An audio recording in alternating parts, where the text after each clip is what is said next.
This is the briefing from Transport Topics for September 30th. I'm Esmeralda Leon.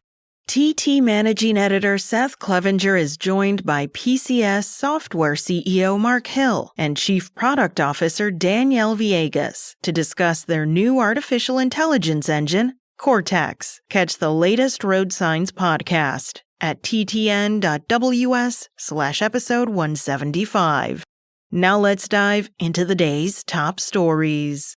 The Department of Transportation has declared a national emergency over how states issue commercial driver licenses to non-citizens. So what does that mean for trucking? As of last week, states can no longer issue or renew non-domiciled CDLs unless they meet strict new federal rules. That includes in-person renewals only, mandatory immigration status checks through Homeland Security, and license expirations that match a driver's visa. California is under the most pressure, with a quarter of its licenses found invalid and $160 million in federal funding at risk if it doesn't fix the problem in 30 days. Several other states, including Texas and Pennsylvania, also face scrutiny. For carriers, this means drivers with non-compliant licenses may lose them, and hiring practices could shift quickly. DOT insists the supply chain won't be disrupted. Industry groups say the crackdown highlights a key point. CDL safety standards are only as strong as the weakest state's system.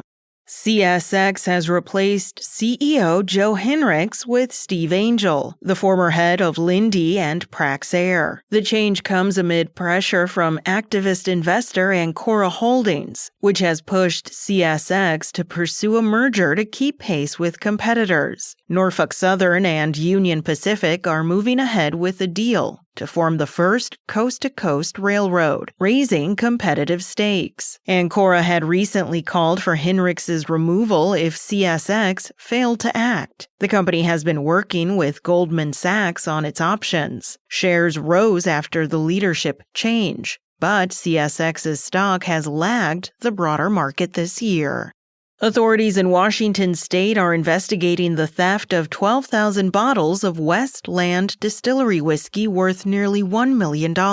Thieves used fake paperwork to collect the shipment, which included the distillery's first 10-year Garyana edition, a release more than a decade in the making. Experts say the rare bottles will be hard to resell legally because of strict U.S. alcohol distribution rules. Westland's Garyana line, aged in Northwest oak casks, has earned international awards and sells out each year. While the loss is a major blow, Westland is expected to withstand it thanks to backing from parent company Remy Cointreau. The distillery says it has strengthened supply chain protections and urged consumers to avoid gray market sales.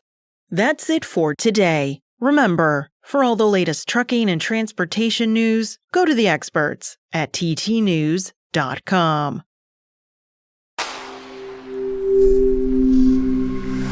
Spoken Layer.